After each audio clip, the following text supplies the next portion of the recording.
17h à Yaoundé, mesdames, messieurs, bonsoir. Bienvenue pour cette dernière production de la semaine de votre programme World Actu. World Actu qui, vous le savez, vous promène dans les dédales de l'actualité du jour et même de la semaine. Et ce qui est de la grande actualité du jour, tous les regards sont braqués du côté du palais des Toudis où le chef de l'État, Paul Biya, reçoit les vœux de bonne année du corps diplomatique et même des corps constitués auxquels il faut ajouter les membres du gouvernement. La cérémonie vient tout juste de s'achever et beaucoup d'observateurs attentifs ont pu noter une absence majeure, celle du président du Sénat. Je parle ici de Niat Difendi Marcel qui répond aux abonnés absents lors de cette cérémonie. Nous allons dire un mot sur cette cérémonie en elle-même, mais nous y reviendrons aussi sur cette absence constatée.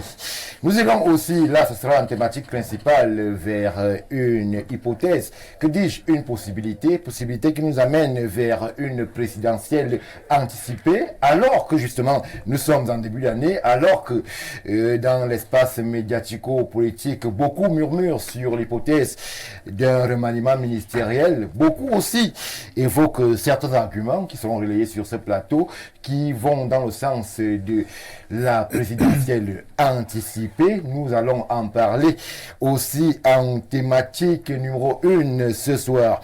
Nous reviendrons aussi en numéro 2 sur cette main tendue du président Paul Biya. Paul Biya qui, lors de son adresse à la nation, justement, est revenu sur la crise au Nozo et a une fois de plus tendu la main aux séparatistes, tout en précisant pour ceux-là qui s'obstinaient à pouvoir continuer à perpétrer des attaques contre l'État du Cameroun, que le sort qui leur est prévu n'est pas un sort enviable.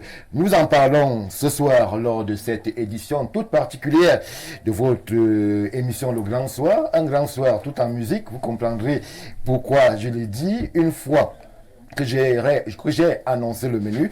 Mesdames, messieurs, juste la traditionnelle respiration avant bien évidemment la présentation de ceux-là déjà en plateau qui nous accompagnent ce soir. A tout de suite.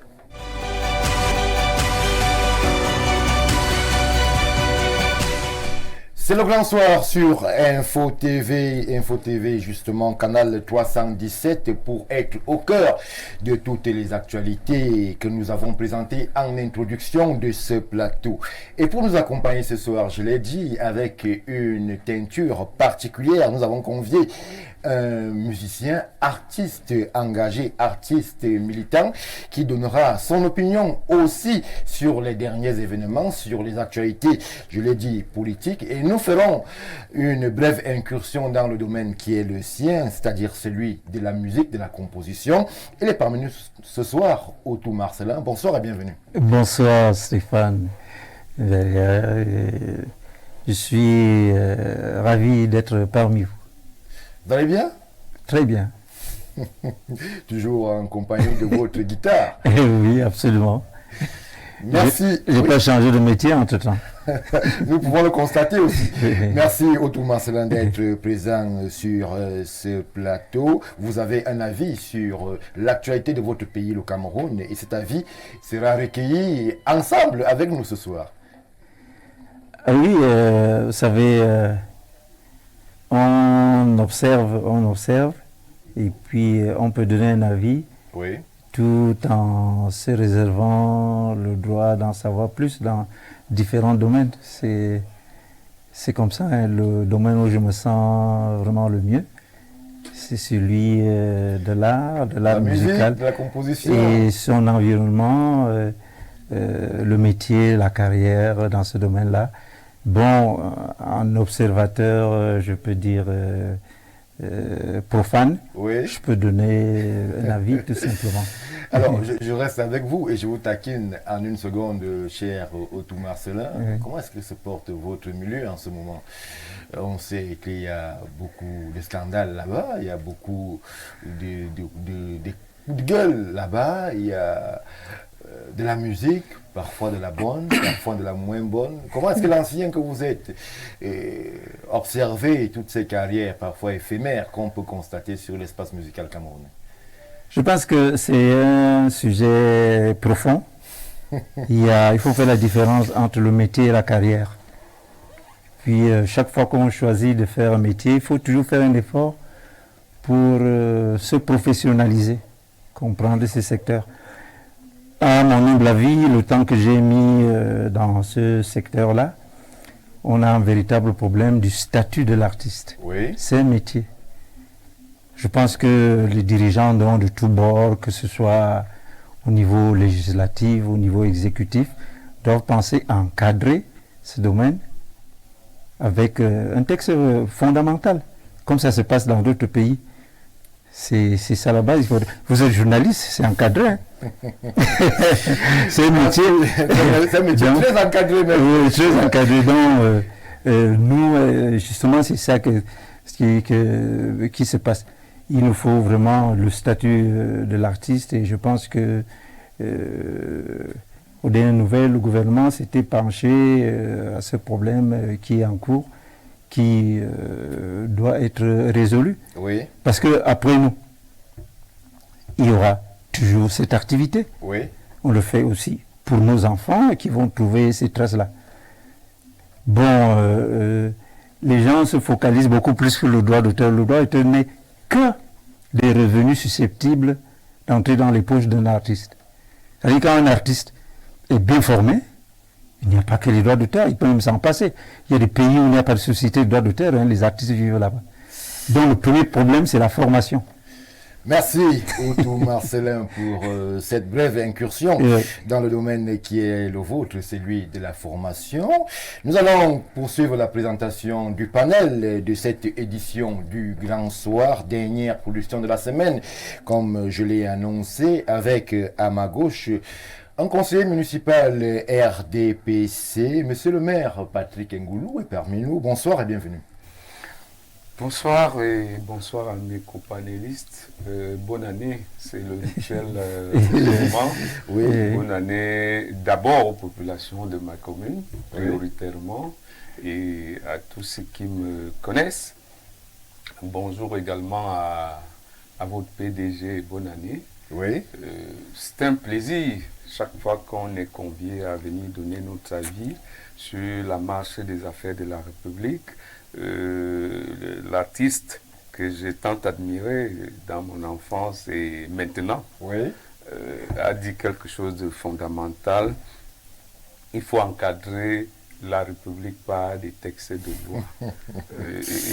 Et la République ne peut pas fonctionner sans cet encadrement institutionnel.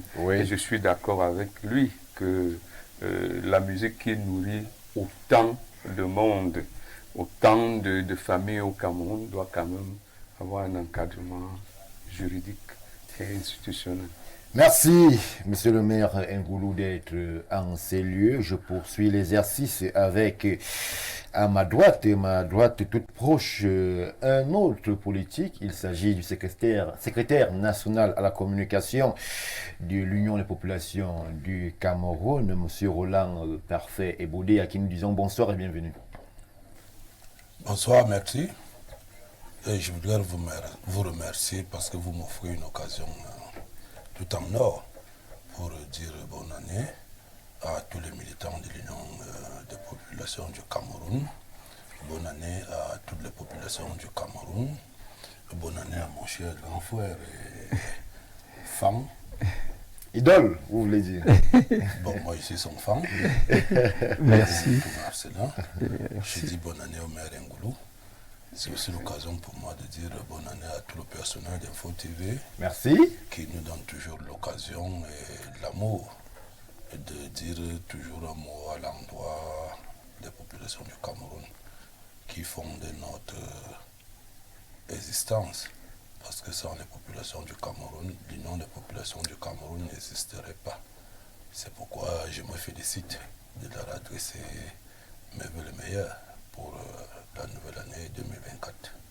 Merci Roland Parfait Baudet pour vos souhaits agréables pour tout le personnel de Info TV et par extension du groupe La Météo. Nous allons, mesdames, messieurs, rentrer dans le vif de nos échanges de ce soir avec l'introduction qui nous amène du côté d'Etoudi, où en ce moment même est en train de se conclure, je l'ai dit, la cérémonie rituelle par excellence de vœux de bonne année, comme l'on dit aussi, au numéro 1 camerounais. Le corps diplomatique s'y est attelé. On a pu aussi observer le gouvernement, conduit par le Premier ministre, qui s'est aussi prêté à l'exercice. Je vais commencer par vous, Otto Marcelin. Alors, je ne sais pas si vous avez déjà été de ce côté. Alors, quelle est la symbolique que vous mettez dans cet événement où l'ensemble des corps constitués va comme ça dire bonne année au président de la République?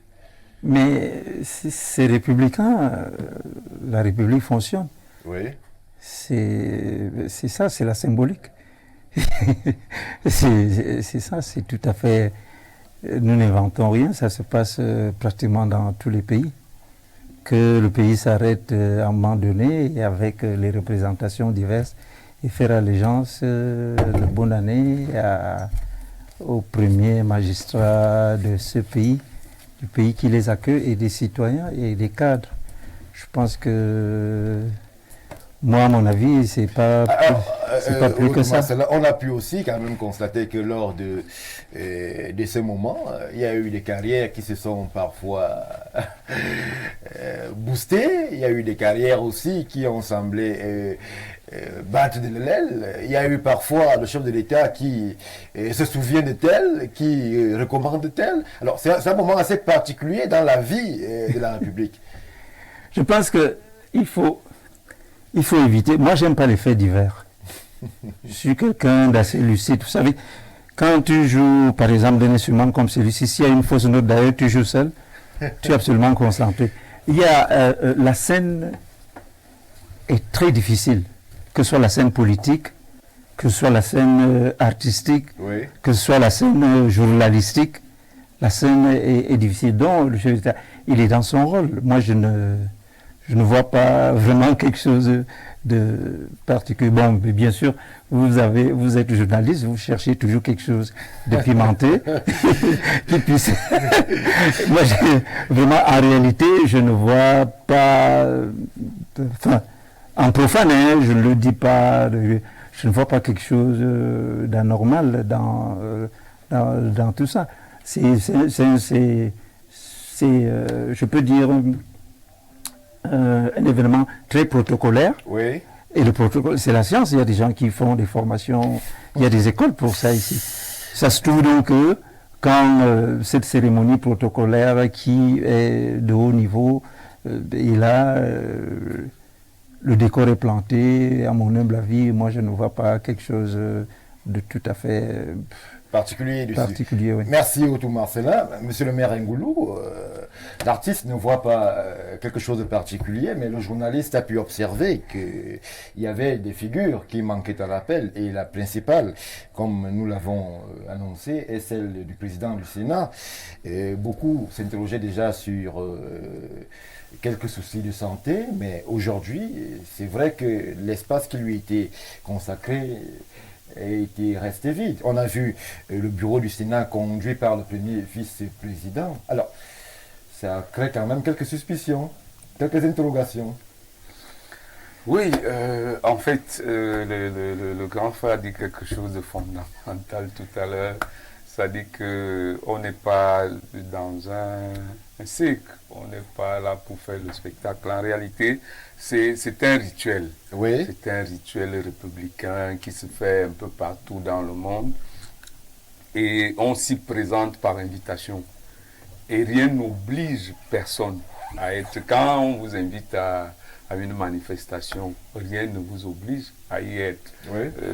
Les soucis de santé, moi je ne peux pas même me prononcer parce qu'il n'y a aucune information officielle dans ce sens qui fait part de quelques soucis de santé du président du Sénat. Oui. Vous savez, nous sommes des hommes publics avec des responsabilités parfois fondamentales. Il peut arriver qu'au moment où il y a une cérémonie, que vous soyez bloqué par le travail de la République. Oui. Et que vous ne puissiez pas être là. On a quand même pu observer l'ensemble du gouvernement, l'ensemble du corps diplomatique, l'ensemble des corps constitués. Le président Nyat n'est pas le fonctionnaire ou alors le serviteur de la République le plus occupé, monsieur le maire. Si en ce moment, je dis n'importe quoi, je n'ai pas dit, je ne sais pas, je ne connais pas son agenda, si en ce moment précis, oui, il se trouve en mission à l'extérieur, il fait quoi? Il prend un avion pour venir assister et repartir. Je dis n'importe quoi, mais je dis, et d'ailleurs l'artiste Otto Marcelin l'a si bien dit, que vous les journalistes, c'est beaucoup plus le train qui n'est pas à l'heure qui vous intéresse. Ce n'est pas... Parce que toutes les personnalités qui étaient présentes, il n'y a que l'absence du président du Sénat qui a pu attirer l'attention. C'est vrai que ce n'est pas n'importe qui. Oui. C'est la deuxième personnalité de la République. Vous faites bien de le dire. Et en fait, si il n'y a pas une communication officielle dans ce sens, ça veut dire qu'il n'y a pas un souci institutionnel. Ça veut dire que l'ensemble des personnalités de la République est bel et bien au courant de qu'est-ce qui a empêché au président du Sénat d'être là. Et maintenant, le fond, la symbolique de la cérémonie, quand vous allez présenter les vœux à une personnalité, c'est une façon de lui être reconnaissant, oui, de lui faire part de votre soumission, de votre accompagnement. Et vous voyez, à un moment donné, au palais, on se retrouve souvent avec toutes les tendances. Que ce soit les tendances progressistes ou des tendances de l'opposition. Ce qui est une bonne chose. Oui. Si ça peut permettre que la République fonctionne et avance dans le bon sens, je pense que la symbolique a été respectée. Ce qui aurait été quelque chose d'assez compliqué, c'est que la cérémonie n'ait pas eu lieu. Vous avez vu le corps diplomatique au complet, le gouvernement au complet, c'est la chambre haute qui était bel et bien là. Parce que le premier vice-président, ce n'est pas la première fois qu'il représente le Sénat. Oui. Vous savez que très souvent, il porte le Sénat, c'est lui qui représente le Sénat. Et je vous avoue que moi, personnellement, ça ne me parle pas. Merci, monsieur le maire Ngoulou. Peut-être vous comprendrez de quoi il est question lorsque nous allons avancer dans ce débat. Monsieur Roland Parfait et Boudet, alors, vous, le président Nyat était absent sur ce plateau. Beaucoup semblent ne pas en être préoccupés. Mais vous, de votre côté, on a vu une scène assez particulière où l'UPC était représenté du côté du palais par deux secrétaires généraux. On a vu l'honorable Bapo Lipote en compagnie du docteur Balaguenkot. Alors, vous qui êtes le secrétaire national à la communication, quelle symbolique vous pouvez mettre dans cette image qui certainement va faire réagir abondamment? Je voudrais d'abord dire à l'intention du maire Ngoulou qu'une invitation du chef de l'État n'est jamais facultative. Donc lorsque le chef de l'État vous invite, c'est une obligation pour vous d'y être. Ce n'est donc pas à trouver des mots sur l'absence du président du Sénat.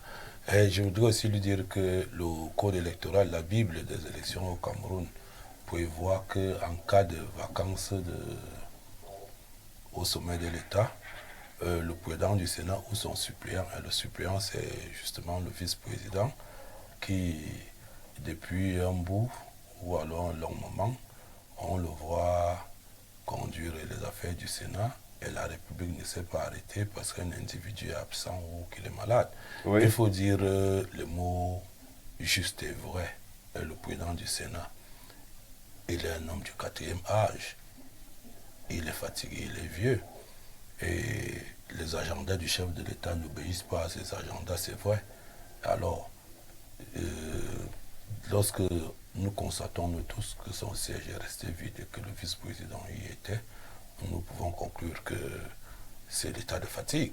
Nous ne faisons aucune conclusion. Non, On se contente de remarquer qu'il n'était pas là. Elle est personnelle, c'est l'état de fatigue. Parce que s'il vous ne pouvez pas en juger, M. Boulé. Dites-moi donc... Vous n'avez pas son bulletin de santé. Vous n'avez pas l'information, il n'y a pas de la communication. Non, on a communiqué sur quoi dans ce pays? Ce pays n'a communiqué sur rien. On n'a jamais communiqué sur quelque chose. Le président du Sénat n'était pas absent.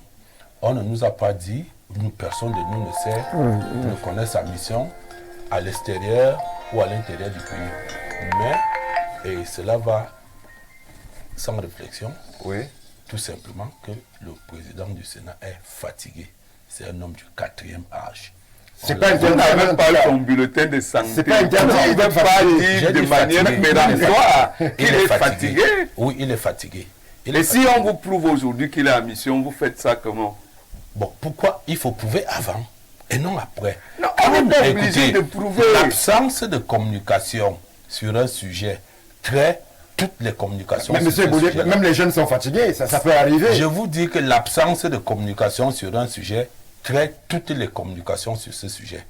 Alors moi, ma communication est que si le président du Sénat, le très honorable Ignat Djifindji Marcel, n'a pas honoré de l'invitation au vœu au palais de Touti, ce qui l'a empêché, et l'empêchement, c'est la fatigue. Merci, merci, M. Boulé. Mais vous n'avez pas répondu à mon interrogation qui consistait à vous faire réagir en tant que secrétaire sur cette posture où l'UPC. S'il vous plaît, M. Boulé, cette posture, l'UPC qui était représentée par 2 secrétaires généraux, c'est presque jamais vu au Cameroun. Je veux dire, je serai très froid, et même ma mère, sur ce sujet. En ce qui concerne, ils sont même 4. Nous en avons vu 2 au palais. Je suis le secrétaire national à la communication de l'UPC. Je vous informe donc qu'ils en sont 4. Et nous en avons 4 secrétaires généraux à l'Union des populations du Cameroun, ce qui est une honte. Et une honte pour l'État du Cameroun de continuer à adouber de telles idioties. Je dis idioties. Moi, à la place de l'un, je boycotterai. Je n'accepterai jamais. Il n'y a pas 2 secrétaires généraux dans une formation politique. Il ne faut pas l'admettre. Et si le cabinet civil admet ça, c'est eux qui traitent tout ce désordre-là. Je le dis avec une très grosse colère. Je le dis avec une très grosse colère. Et je dis, vraiment, il faut arrêter. Il faut arrêter de ridiculiser les gens à ce niveau-là. À l'endroit des 2, je dis vraiment, vous aussi, vous aimez vous faire tout petit. Vous aimez vous faire ridicule. Moi, à la place, je boycotte, je n'y vais pas. Parce que ce n'est pas le cabinet civil qui détermine les secrétaires généraux dans une formation politique.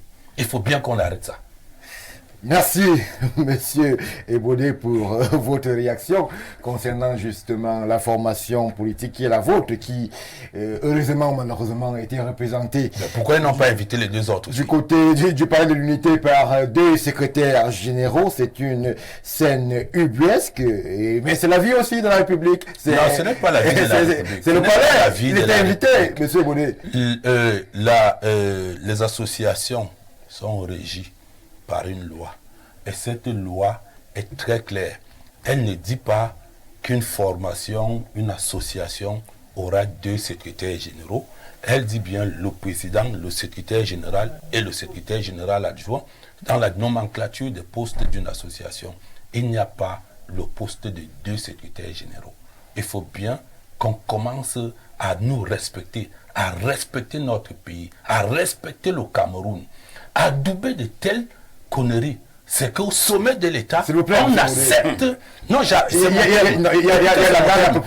parce que je suis très fâché. C'est parce que je suis très fâché qu'on continue à adouber, à accepter, à faire vivre, à faire prospérer des conneries. Il faut qu'on arrête. Et je dis bien, moi, à la place de l'un, j'aurais boycotté. Je ne partirai pas. Parce que partir, c'est il y a que on a accepté comme ça. J'ai dit, bon, il fallait inviter les 4. Ils sont 4. Merci Roland Parfait et Baudet. Et on comprend toute la colère qui est la vôtre et le dépit même lorsque de pareils événements sont constatés. Et alors pour permettre à ce que la tension, la température redescende, on va de façon exceptionnelle permettre à l'artiste qui nous accompagne ce soir de nous jouer quelques notes pour apaiser les tensions. Allez.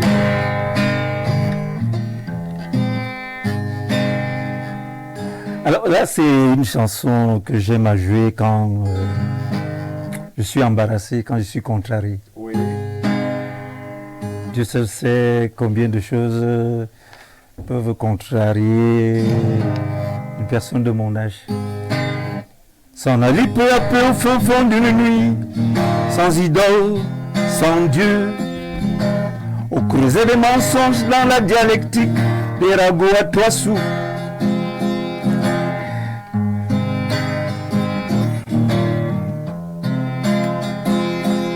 C'est le règlement de compte entre frères, entre amis, pour des boires qui s'estompent. Cet amour qu'on détruit, ces rêves interdits, on dirait la vie.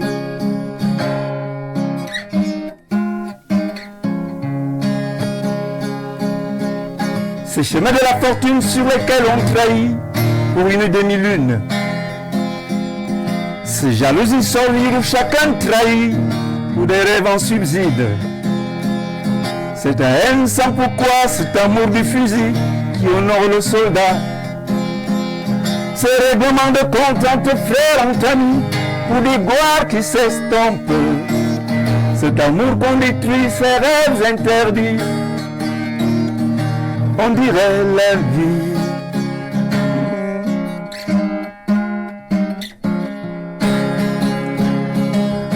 Alors comme on dirait la vie, comme on dirait la vie, oh comme on dirait la vie, comme on dirait la vie, la la la la la la la la.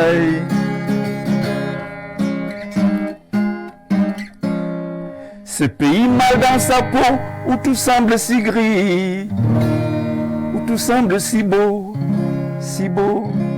quelle hypocrisie. Merci. Merci Otto Marcelin pour ces notes de musique qui ont le don de faire chuter la température sur ces plateaux. Monsieur le maire Angoulou, vous avez quand même pu écouter la profondeur du texte. Tout à fait. L'artiste musicien Marcelin Otto, c'est quelqu'un qui a des textes très élaborés, très profonds. Ça a été justement un plaisir de l'écouter, surtout en face, et lui dire de ne pas baisser les bras. Les musiciens, les artistes ont ceci de particulier, c'est de régler la société en dansant, parfois en riant. Donc, vous voyez la colère avec laquelle Monsieur Baudet sur le plateau a réagi aux affaires de son parti. Ça, c'est une affaire interne à leur parti. C'est du pain béni pour vous. Comprenez? Non. Voyez-vous, il y a pas un peu sur le président Niat Baron du LDPC, s'il en était un. Non, moi, ce type de situation de la République ne m'amuse pas. Oui. Ça ne m'amuse Deux secrétaires au palais. Ça ne m'amuse franchement pas. Ce qui m'embête le plus, c'est que nous adossons tout sur le dos de l'État. Oui. Qui est cet État-là, on ne sait pas. Parce qu'au lieu de s'en prendre à ses camarades à l'intérieur de son parti, il s'en prend plutôt à ceux qui auraient laissé prospérer ce qu'il a dit. Un mot que je ne peux pas prononcer. Merci de ne pas le prononcer. Mais je dis qu'il faut corriger ça au sein du parti. Et puis, quelqu'un ne peut pas continuer à parler au nom d'un parti sachant qu'il n'a pas le droit de le faire. C'est pour ça que nous, dans le RDPC, on a beau nous tenser de discipline interne, discipline du parti, c'est ça qui régule la société, la discipline. Parce que chez nous, vous ne pouvez pas voir, on a radié, on a exclu des militants de haut vol, des intellectuels de haut vol. On va pas faire le débat sur l'UPC et cette présence au palais. On va dire bonsoir à notre quatrième et dernier invité qui nous a rejoint, Faustin Etouké. Vous êtes universitaire, intellectuel, s'il en était un dans notre sphère médiatico-universitaire. Vous êtes le bienvenu sur ce plateau. Bonsoir, vous arrivez au moment où nous épiloguons sur cette actualité qui nous amène du côté du palais d'Etoudi avec cet absent majeur qui est le président du Sénat, Niat Marcel Ndjifendi. Et justement, on a en filigrane aussi embrayé sur cette situation ubuesque du côté du palais avec l'Union des populations du Cameroun qui est représentée de ce côté par 2 secrétaires généraux. Ce qui est quand même assez surprenant lorsque l'on connaît toutes les batailles qu'il y a dans cette formation et sur cette posture de qui est secrétaire général. Faustin Touquet, vous avez la parole. Merci Stéphane. Toutes mes excuses pour le retard. Bonne année aux nombreux téléspectateurs de Info TV. Oui. Et bonne année aux panélistes déjà en studio qui ont eu le bonheur d'être plus ponctuels que nous. Pour entrer dans le vif du sujet, je dirais simplement que, en commençant par les 2 secrétaires généraux de l'UPC. Oui. Bon, ils sont représentés à une cérémonie qui commence à faire partie des habitudes politiques ou institutionnelles du Cameroun. On ne s'invite pas à la présidence de la République. Je veux dire, on ne vous laisse passer que si vous êtes déjà... on peut refuser aussi. On peut refuser aussi. Donc, s'ils ont été là, c'est parce que cela a été voulu. Pourquoi, pour qui? Si vous voulez, on développe, ça risque de prendre un peu de temps. S'agissant du président de l'Assemblée nationale, du Sénat absent, du Sénat, bon, j'espère ne pas choquer. Vous m'avez présenté comme universitaire intellectuel, autant de titres que je ne dénierai pas, même si je suis un peu, je veux dire, sur l'échelle du savoir, l'épistémologie, c'est un peu quelque chose d'assez. La cérémonie qui s'est passée aujourd'hui, c'est une cérémonie en principe qui devrait rassembler autour du président de la République son administration, c'est-à-dire la branche exécutive de l'État. Oui. Parce qu'il est le chef de l'exécutif camerounais. Les patrons du pouvoir législatif devraient organiser la leur.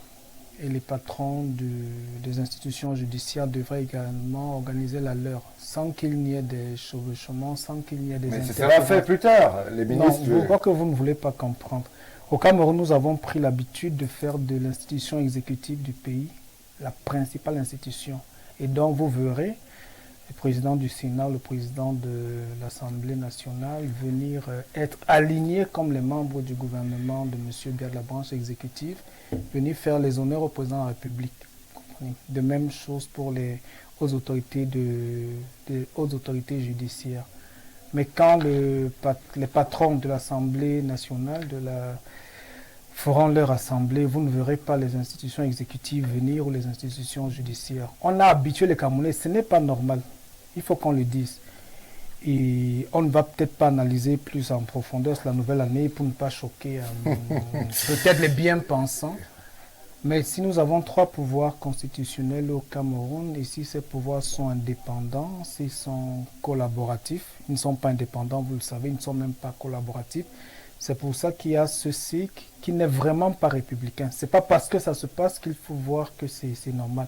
Maintenant, est-ce que l'absence des patrons du législatif est due à des circonstances qui seraient de nature à suggérer ou à supputer un long développement? Bon, vous savez, ce sont des gens qui sont... c'est une hypothèse que j'émets, ce sont des gens qui sont déjà un peu, suffisamment peut-être atteints par l'usure biologique. Je doute fort qu'à cet âge-là, ils commencent à prendre conscience de l'épaisseur de leur fonction dans une république et de refuser maintenant de venir faire une génification publique, n'est-ce pas, devant les institutions exécutives. Je doute fort que ce soit le cas. Je serais plutôt tenté de supputer que l'usure biologique, n'est-ce pas, plus ou moins fait défaut. Mais dans une régularité républicaine, si le chef de l'État doit recevoir des vœux, c'est de la branche exécutive. Les ministres doivent venir, vous comprenez? Les membres du gouvernement doivent venir. Oui. Tout ce qui est directement rattaché à la présidence de la République doit venir saluer son patron. Les services rattachés, la DGA, la DGSN, etc. Les institutions législatives, c'est une branche à part. Les institutions judiciaires, c'est une branche à part. Et si vous croyez que je vous raconte des affabulations, allez aux États-Unis, vous allez voir si quand le président de la République, là-bas, le chef de l'État, s'il y a une cérémonie pareille, allez voir si les membres du Congrès viennent le saluer en baissant la tête. Allez voir si les membres de la Cour suprême viennent le saluer en baissant la tête. Ce qui se passe au Cameroun, c'est anormal, il faut qu'on le dise. Et malheureusement, vous allez me permettre peut-être de développer un tout petit peu plus cette complicité, cette mascarade-là se passe avec la bénédiction des gens qu'on appelle les grands maîtres du droit public, parce que c'est eux qui doivent dénoncer ces hérésies. Si je cite des noms, ça risque de faire jaser, vous comprenez? Mais citez pas le nom. Donc, ce sont des complices actifs, mais on sera peut-être obligé de citer un ou deux noms lorsqu'on parlera du calendrier électoral, c'est pour ça que nous sommes là. Ce sont des complices actifs de la mauvaise dramaturgie sociopolitique qui est en train d'être vécue au Cameroun. Le président Paul Biya est le chef de la branche exécutive, cela doit être reçu. Il n'est pas le chef de la branche législative, il n'est pas le chef de la branche judiciaire. C'est donc une incongruité de taille qu'on voit des députés, des magistrats venir saluer ce monsieur en baissant la tête. C'est une hérésie qui doit être dénoncée. C'est une hérésie qui doit être... Non. Je veux dire, les tests le disent. Je veux dire, on a construit des hérésies au Cameroun, vous comprenez? On peut fonctionner comme ça si vous voulez, mais ça ne marche pas. C'est même pour ça que beaucoup de choses ne marchent pas. Il faut que par la disposition des choses, le pouvoir arrête le pouvoir. Tout homme qui a du pouvoir, toute institution qui a du pouvoir est tenté d'en abuser jusqu'à ce qu'elle rencontre une limite. Ailleurs où les trois pouvoirs fonctionnent, peut-être pas en chien de faïence, mais en se respectant, ce n'est pas en sirotant du thé ou en se serrant c'est quand des gens ont pris conscience qu'ils ont des institutions qui ne peuvent vivre qu'ils s'ils les assument. Vous comprenez? C'est pour ça qu'ailleurs, un chef de l'État, il est chef de l'État, il y a des institutions législatives, judiciaires. Il faut que ces trois pouvoirs soient relativement ou indépendants de telle manière à ce qu'ils puissent arrêter les deux autres. Oui. Au Cameroun, que vous le vouliez ou pas, dès que l'exécutif a voulu quelque chose, les autres vont s'aligner de gré ou de force. Merci Faustin Etouké. Voilà ce qu'on pouvait dire sur cette question et cette absence. Nous avons épilogué en plateau. Les téléspectateurs aussi ont certainement un brin de parole à prononcer sur la question. On fait réagir une ou deux personnes avant une transition qui va nous amener vers cette probabilité d'une présidentielle anticipée. Alors, bonsoir Stéphane, les acrobaties de nos amis du CPDM, on les connaît déjà assez. Le maire crée des contorsions pour expliquer l'absence d'un nonagénaire qui est absent de façon permanente du travail. Voici un bal d'hypocrites ou une bande d'individus qui font chaque année allégeance à leur chef pour fidélité, soutien total, accompagne et patati patata et qui ont pour seule mission se remplir les poches. Stéphane, j'ai souvent dit que si Étudiant n'avait pas été construit, avant l'arrivée du président, il n'existerait pas. Merci pour la contribution. Le téléspectateur poursuit. On aurait dû démissionner séance tenante. Celui qui a invité deux secrétaires de l'UPC qui n'en sont pas, plus que c'est bien Nyek Nyek, qui est l'actuel secrétaire. Merci à vous, Ferrara, depuis Ndobo. Bonsoir Stéphane, soyez cohérent. Tu ne peux pas dire que c'est le cabinet civil qui invite les personnalités à la cérémonie de présentation des vœux et demander à M. Ebodé pourquoi il y avait 2 secrétaires généraux de l'UPC. C'est la preuve que le pouvoir en place instrumentalise les tensions au sein de ce parti et c'est regrettable. Merci à vous pour la contribution. Bonsoir M. Mbaga. Le monsieur du RDPC est toujours dans la démagogie. Si M. Niat était en mission, pourquoi n'ont-ils pas communiqué sur sa mission? Ces personnes sont fatiguées, mais comme au Cameroun, c'est l'allégeance qui compte plus que la compétence.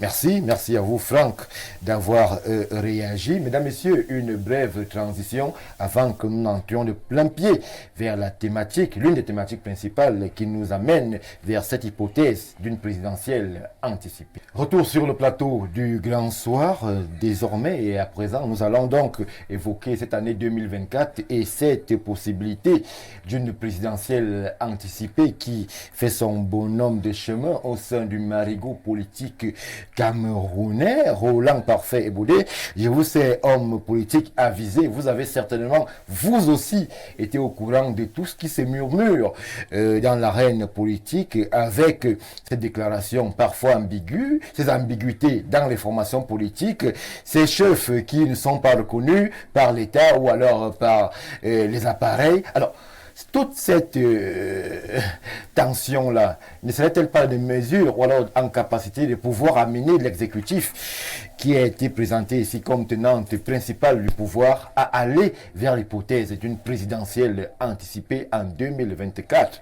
au Cameroun? Stéphane, je voudrais d'abord justifier ma colère. Elle était une colère sainte. Cependant, je voudrais dire, nous sommes en année électorale, préélectorale. Merci de le préciser. Nous sommes en année préélectorale. Et vous savez que les années préélectorales sont des années très très difficiles et compliquées. Et lorsque dans une cérémonie comme la présentation des vœux au chef de l'État a été dit, oui, on invite 2 secrétaires généraux de l'Union des populations. On va pas je ne peux peux pas continuer à répondre à votre question sans vous expliquer certaines choses fondamentales. Allez-y. Je veux donc dire, lorsqu'on invite 2 secrétaires généraux dans une cérémonie au palais, les 2 y vont, ils sont assis côte à côte, les 2 vont rentrer et chacun saurait que c'est moi le patron, c'est moi le secrétaire général. Et demain à l'élection, chacun va produire une liste. Ça fait que l'UPC produira encore des doublons partout et l'UPC sera disqualifié. Et l'ECAM ne va pas tenir compte que, ou bien machin, ceci, non. Et l'ECAM va dire, c'est 2 partis, 2 listes. Monsieur Boulay, est-ce qu'ils étaient obligés d'y aller? C'est pourquoi j'ai dit qu'il fallait qu'il boycotte pour montrer sa désapprobation. Qui devait boycotter? Ah bon, vous comprenez donc. Je ne voudrais pas dire le mot, mais vous comprenez. Moi, je ne comprends pas. Je comprends pas, monsieur Boulay. Comment l'opposition ou alors les idées contradictoires au Cameroun sont vues et traitées. Maintenant, vous me parlez d'une probable convocation du corps électoral par anticipation. Moi, je voudrais rester républicain. Je ne voudrais pas rentrer dans des commentaires de bar ou bien des commentaires de quartier. Oui. Je peux même aussi vous signaler déjà qu'on m'a aussi appris, j'ai aussi appris dans les mêmes commentaires que les élections locales auront lieu en 2027, c'est-à-dire que l'actuel mandat des conseillers municipaux sera à 7 ans comme celui sortant. Il sera prolongé, c'est prévu par la loi. Oui, ça peut être... oui, c'est prévu par la loi. Tout ça, c'est les décrets présidentiels. Et en ce qui concerne la présidentielle, j'ai avec moi mon code électoral. Mon code électoral dit que la convocation du corps électoral, c'est un décret du président de la République. Oui. C'est un décret.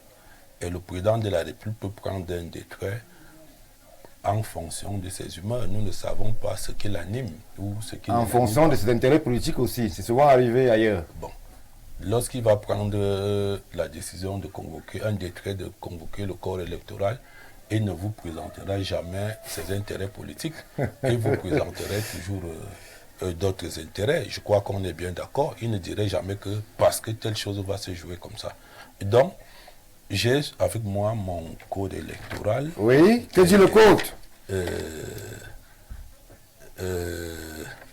Qu'est-ce qu'il dit à la page 43, chapitre 5 de la convocation du corps électoral. Le corps électoral, je lis article 86, alinéa 1, le corps électoral est convoqué par décret du président de la République. Point. L'intervalle entre la publication du décret convoquant le corps électoral et la date fixée pour le scrutin est de 90 jours au moins. Oui.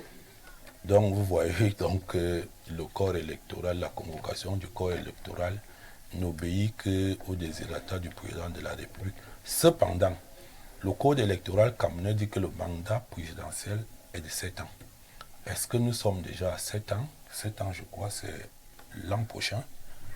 Et si on convoque donc le corps électoral aujourd'hui ou demain, du moins, quand je dis aujourd'hui, vous comprenez que je veux parler de l'année 2024. Oui. C'est que les gens qui veulent s'éterniser au pouvoir au Cameroun pour continuer à faire souffrir le peuple ont mesuré la portée de leurs intérêts, de comment la conservation du pouvoir. Non, il n'est pas question de cela. Il est question que le Cameroun a... Vous seriez surpris si cela se produisait? Doit être respecté. Comme le disait l'artiste, l'encadrement, les lois de la République sont votées et elles sont encadrées. Le respect de ces lois est même aussi la preuve de la grandeur d'une république. Nous attendons les élections présidentielles l'an prochain, la convocation du corps électoral l'an prochain. Je crois 90 jours, c'est juillet ou août, pour qu'il y ait élection en novembre ou fin octobre. Oui. Donc, pour moi, ce n'est que les commentaires du quartier. Merci. Je n'accorde aucune grande importance. Merci. Je reste fidèle à ce que la Bible des élections dit au Cameroun. Merci, monsieur Baudet. Monsieur le maire. Alors, le landerneau politique camerounais rugit ou alors bruit de beaucoup d'annonces, rumeurs, de projections, beaucoup, au-delà de ce qui peut paraître comme... justement des bruits de couloir, estime et susurre même en se projetant que le corps électoral pourrait être convoqué en 2024, eu égard à un certain nombre de faits. Ils arguent justement leur réflexion sur la situation sociopolitique au Cameroun. Ils reviennent sur un contexte économique assez tendu. Ils se projettent sur la guerre ou alors la crise au Nouveau. Ils parlent aussi de toutes les ambiguïtés qui semblent entourer l'état du Cameroun en 2025. Ils se disent donc que l'exécutif pourrait, de façon préventive, convoquer plutôt le corps électoral en 2024. Comment est-ce que vous répondez à cette rumeur et cette conversation qui agite le milieu politique camerounais? Stéphane, peut-être que je vais vous surprendre, je n'y accorde aucune importance. Je vais vous dire, Stéphane, je suis secrétaire d'une section RDPC. Oui. C'est l'une des plus grandes responsabilités avant le comité central. Et je suis en train de vous dire qu'au sein de mon parti, ce n'est pas d'actualité. Nous nous préparons sereinement et certainement pour 2025. Vous savez, vous êtes journaliste. Oui. Je crois que après même les élections de 2018, l'année suivante, les gens annonçaient des élections anticipées. 2023, c'est ça, les élections. 2006. En fait, on est habitué à ces rumeurs, oui, vraiment des quartiers. Mais quand même, dites-moi, l'intérêt du président de la République à anticiper les élections à un an de la présidentielle, c'est lequel? C'est lequel, dites-moi. Si c'est, j'ai entendu des gens dire, oh, c'est pour prendre le contre-pied de l'opposition en un an. Si les gens sont dans des partis sérieux, ça veut dire que tous les QG des partis politiques sont... Alors, à ce niveau, monsieur le maire, justement, vous êtes conseiller municipal et beaucoup annoncent que ce sera la convocation du corps électoral pour l'élection présidentielle qui va d'abord être effectif avant que le mandat des conseillers municipaux ne soit réinterrogé en 2027. Qu'on risque de prolonger le mandat des conseillers municipaux. C'est des opinions, ça des spéculations, mais qui peuvent être soutenues par le cadastre politique camerounais. Stéphane, vous parlez de spéculation. Tout est clair. Voilà le code électoral. Il y a la Constitution. Je crois que l'article 6 fixe les conditions d'organisation d'une élection présidentielle au Cameroun et des autres élections. Si les gens ont, je ne sais pas, les boules de cristal qu'ils manipulent, quand on est un parti, et c'est ça qui embête un peu le climat politique au Cameroun, il y a trop de rumeurs.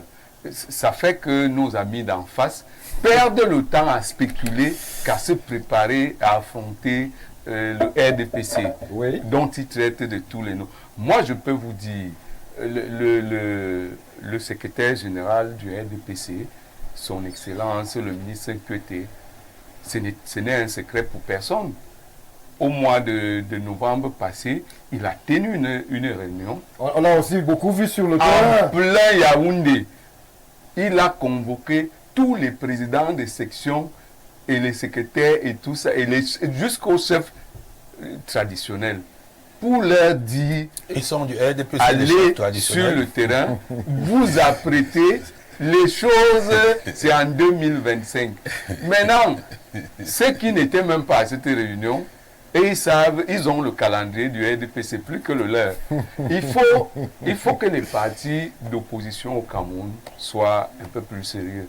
Heureusement, parce qu'il y a quand même, j'ai quand même vu certains tenir les congrès, j'imagine que ces congrès sont préparatoires à la grande messe. Oui.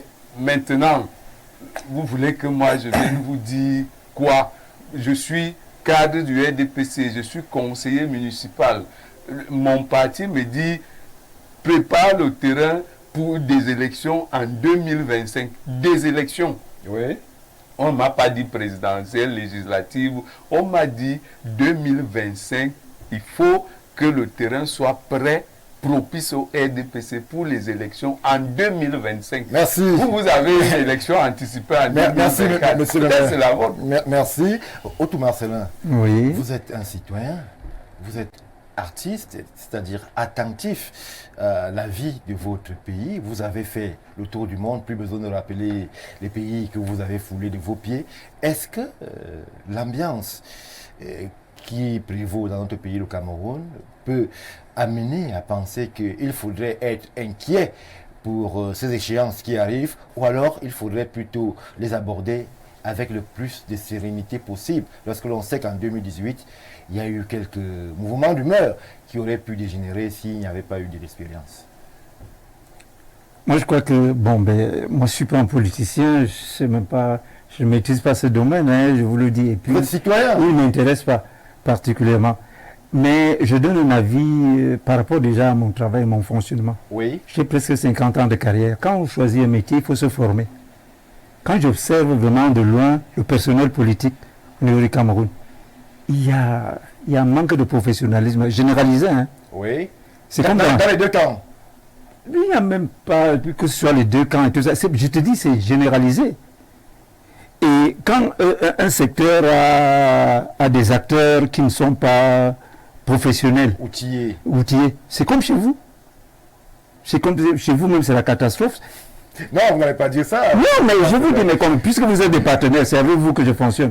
Vous n'allez pas dire ça. Que je le dis clairement, mais j'ai dit que quand vous observez, parce que c'est le métier de scène. Oui. La scène politique, c'est une scène. Tu vois? Et quand tu vas sur scène, mais tu te prépares, tu te formes. Oui. Tu vois un peu? Quand je regarde un peu par exemple, le président Obama, quand il arrive, il se prononce. Moi, j'étais en Europe à l'époque, ce qui m'avait frappé, c'est l'enthousiasme des jeunes par rapport au look. Oui. Dès qu'ils avaient vu la face, ils disaient comme, ils n'avaient même pas attendu qu'il prononce quelque chose. La séduction fait partie des choses de la scène. On est quand même élu sur un projet, monsieur. Non, mais écoute, le gamin des élections là-bas, c'est quel âge aux États-Unis? C'est 20 ans, je ne sais pas, chez nous, on commence à élire. Non, les jeunes aujourd'hui, il y a le look qui frappe. Non, mais je te dis, maintenant, donc, quand il ajoute le verbe, oui. C'est-à-dire le jeu de scène, comme paraît, il doit être avocat, c'est-à-dire c'est du verbe, la communication, tout cela joue. Tu vois un peu, avant même de constater qu'il ait fait quelque chose, il a déjà une bonne partie de séduction qu'il a eu à faire. Donc, quand tu compares, tu regardes, tu dis, bah, mais comment? On ne peut pas parce que nos politiciens ne sont pas assez séduisants, Thomas. Mais pas du tout. Pas du tout. Mais attention, parce que moi, je suis grand-père. Oui. Tu peux imaginer, bon, presque tous sont déjà susceptibles les élus, on cause. Bon, quand je les entends observer les acteurs politiques, j'entends des thèmes tels que le Mbomsi, pourquoi il s'est coiffé comme ça? Mais quel est même ce look? Qu'est-ce que c'est que ça? Et voilà un électeur de moi, c'est potentiel, il n'est même pas motivé, tout ça. Et ça, c'est des éléments de communication. Tu es professionnel. Le marketing politique. Le marketing politique, c'est très important. Maintenant, il y a les acteurs, la gestuelle, oui. La tempérance, ça joue. Et c'est pas... Tu imagines un jour si je débarque sur scène, cravate, costume, comme tu es là, le truc. Mais il y aura un pan de mes admirateurs qui vont réagir. Oui. Qui vont dire, mais qu'est-ce qui t'est arrivé?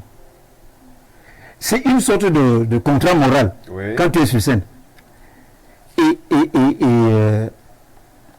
ces gens-là doivent s'entourer des professionnels de la communication. Très souvent. Et c'est très important et... je pense que bon, ça semble un détail, mais ça n'est pas un du tout. Merci, Otto Marcelin. Merci de nous avoir fait voir cette scène politique camerounaise sur un autre pan, qui est parfois assez périphérique.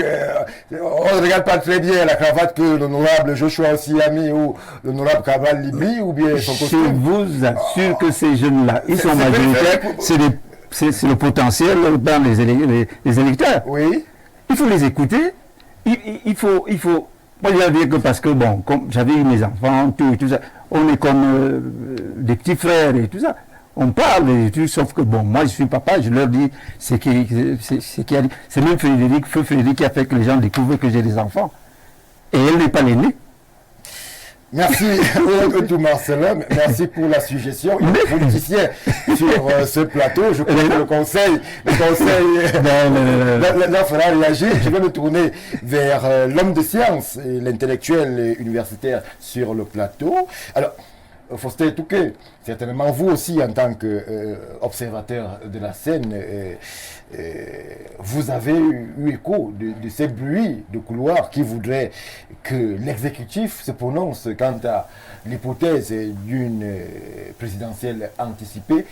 Est-ce que, à date, lorsque vous observez le microcosme politique camerounais, c'est tenable, c'est faisable?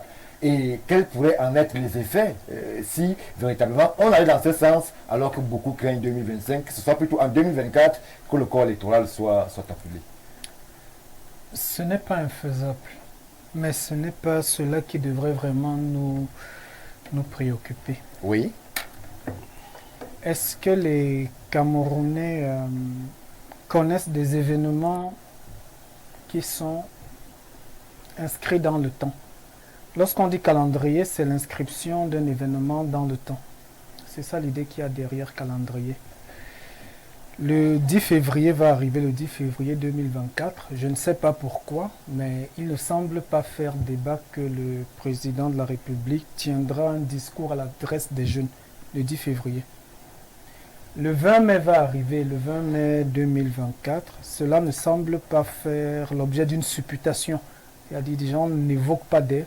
Est-ce que la fête nationale se tiendra le 20 mai? Est-ce que ça sera un peu avant? Est-ce que ce sera après? Pourquoi les gens semblent être convaincus à leur fort intérieur que le 20 mai, il y aura bel et bien des activités au boulevard du 20 mai?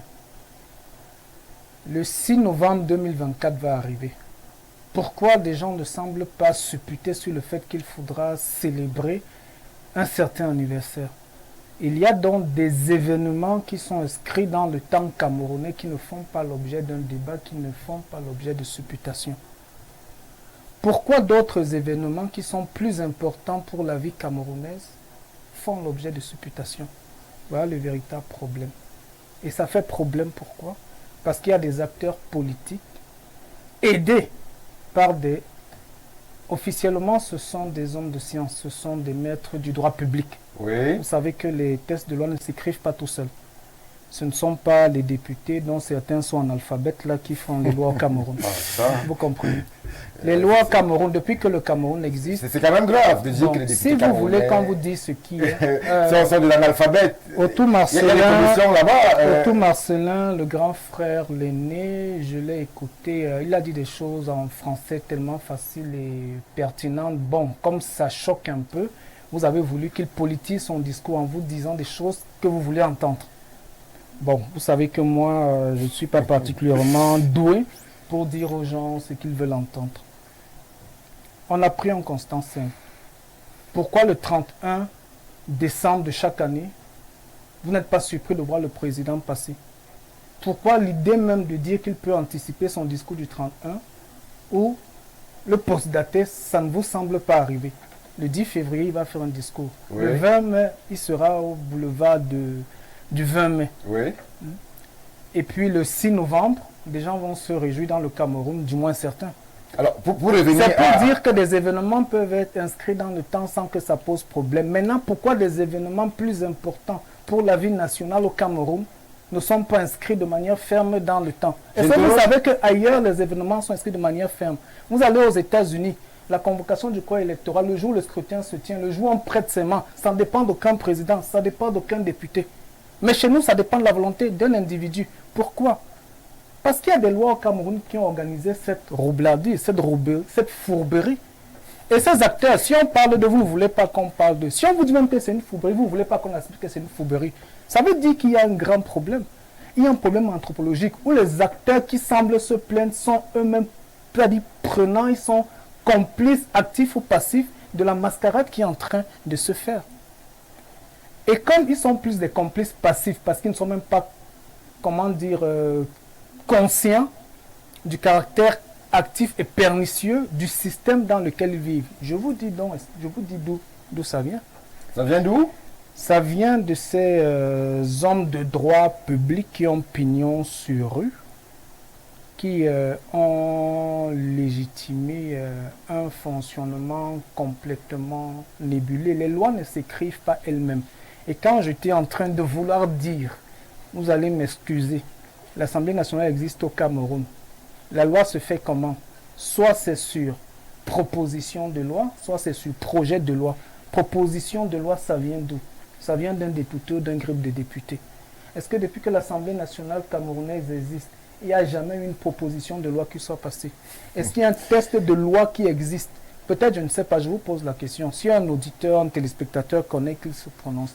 Est-ce qu'il y a une proposition de loi, un député a formulé une loi ou un groupe de députés a formulé une loi qui soit passée? Non. Tout ce qui est toujours passé au Cameroun sont des projets de loi, c'est-à-dire ce sont des propositions de loi formulées par le gouvernement. Vous croyez que le gouvernement convoque des bails quand il veut écrire des lois? Ce sont des gens comme les Joseph Ovona qui rédigent des projets de loi qui vont venir être applaudis ou votés à l'Assemblée nationale. Dans l'ordre républicain légal constitutionnel camerounais à ce niveau. Bon, à ce moment, ils n'ont pas patriote, vous comprenez. Vous ne pouvez pas juger de son niveau de patriotisme. Si vous voulez parler à ma place, je vous laisse. Non, il s'agit quand même de... Les textes camerounais qui sont en vigueur, le code électoral que le copanéliste vient de montrer sur le plateau, il est en vigueur. Oui. Vous croyez que ce sont des députés qui l'ont rédigé? Ce test a été écrit par 2 ou 3 individus. C'est arrivé à l'Assemblée nationale. Je vous dis, il y a des gens là-bas qui savent à peine lire, écrire leur nom. Ils sont analphabètes. Ils ont applaudi. Le test est en vigueur. Le président a promulgué. Voilà le code électoral. Et qu'est-ce qu'il dit ce code électoral? Il dit des choses nébuleuses. C'est par décret qu'on convoque le code électoral. Vous avez déjà vu ça où? Il faut rester au Cameroun pour être en paix. Quelqu'un vous a dit les ignorants sont bénis. Quelqu'un d'autre a dit, il s'appelle Salomon. Celui qui augmente sa science augmente sa douleur. Il faut rester dans ce gros village qu'est le Cameroun pour prétendre être en paix au Cameroun. Nous, on n'est pas sortis. Mais grâce à la science, à la navigation intellectuelle, on sait exactement comment ça se passe ailleurs. Et ailleurs, ça ne se passe justement pas comme ça se passe au Cameroun. Ailleurs, on ne serait même pas en train de supputer sur est-ce qu'il y a élection anticipée ou pas. Parce que ça ne dépendrait pas d'un individu. Ce serait comme le 20 mai. On connaît la date où ça va se tenir. On connaît la date où on va programmer le résultat. On connaît la date où il y aura prestation de serment. Au Cameroun, vous ne connaissez pas. C'est pour ça qu'on peut supputer. Maintenant, si vous voulez que je me prête aux supputations, c'est pour acheter des supputations sur des supputations. Peut-être, ça dépend de qui? Ça dépend d'un individu. Cet individu s'appelle qui? Il s'appelle président de la République. Mais au Cameroun, il a tellement duré en tant que président de la République que si vous ne dites pas Paul Biya président de la République, ça pose un problème. Il est là depuis tellement longtemps qu'il s'identifie à la fonction. Donc, en fonction de ses intérêts, prenez la loi, prenez ses motivations. Ses intérêts sont parfaitement encadrés. Ça veut dire, il peut donc apparaître comme légaliste. Il vous dit, non, moi je fais ce que la loi dit. Effectivement, il fait ce que la loi dit. Mais ce que la loi dit n'est pas bon du tout. Et qui fait la loi? Sauf si vous pensez que la loi tombe du ciel. Nous avons donc un grand problème au Cameroun. C'est un problème anthropologique, c'est un problème structurel. Oui. C'est-à-dire, même la Baye Amselam qui se plaindrait éventuellement derrière son étal, même le Bentikine qui se plaindrait derrière la guidon de sa moto, au fond, il se reconnaît dans toute cette roublardise qu'on essaye de présenter comme républicaine. Nous ne sommes pas de culture démocratique. On l'a débattu une fois sur un plateau ici. Pour la simple raison que dans ce qui nous fait vraiment, ce qui semble être notre identité. Vous avez jamais entendu parler d'une élection dans un village? Non. Tout procède par voie monarchique. Nous avons fondamentalement, on va le réitérer jusqu'à ce que ça passe parce que la répétition est la mère des sciences. Nous avons fondamentalement au Cameroun, en Afrique noire, problème anthropologique, des problèmes structurels. Si nous supputons aujourd'hui sur la possibilité d'une élection anticipée au Cameroun, et ce n'est pas infaisable, si nous supputons sur cette possibilité, c'est parce que l'organisation étatique, juridique, républicaine au Cameroun n'a pas de visibilité, il n'y a pas de calendrier électoral au Cameroun. Vous parlez d'un code électoral. Mais à la vérité, c'est un torchon. Tout ce qui est écrit là, on peut ne pas faire. Vous comprenez? Puisque ce code électoral ne vous donne pas de date. Non, on ne peut pas. Moi, je peux vous interrompre quand vous parlez. Que l'élection, c'est le calendrier parce que le 1er de novembre. On connaît les dates aux États-Unis. On ne peut pas appeler un code électoral d'un pays. Je dis le code électoral du Cameroun. Je vous en prie. Il y a des dates. Si vous voulez qu'on avait la parole, si vous voulez qu'on que la Césanie, on va la créer. Je peux vous citer des pays du monde où les élections se passent à date ferme. Pourquoi comme ça ne se passe pas à date ferme? Nous sommes plus intéressants que tout le monde. Mais un document qui crée de la nébulosité, c'est un torchon. Alors pas du tout. Pas du tout. Il ne faut pas venir avec des expressions pour embrouiller les téléspectateurs. Nous avons un très bon code électoral au Cameroun. Il faut les pas. dispositions légales qui organisent les élections au Cameroun sont parfaitement claires. Si nous n'avons pas fixé un jour fixe, c'est parce que nous savons que nous avons un demi-dieu qui a la science infuse et au mieux des intérêts du Cameroun, il va fixer la date. Les autres pays qui n'ont pas des chefs d'État aussi intelligents que le nôtre, là-bas, on les a obligés à fixer une date. Comme nous, on a un savant omniscient, demi-dieu presque immortel, c'est normal qu'on le laisse libre de décider quand il veut. Je crois que M. du RDPC doit être content de cette fin. Merci. Merci Faustin Touquet. On va permettre à ceux qui nous suivent de réagir et peut-être on fera appel à l'artiste pour une fois de plus apaiser les tensions sur le plateau. Alors, bonsoir M. Mbarga. S'il vous plaît, je voudrais demander à l'artiste, il a commencé par dire qu'il n'est pas politicien. Il fait donc comment pour savoir qu'il n'y a pas de professionnel en politique quand il n'est pas politicien? Vous n'allez pas répondre, c'est juste des contributions.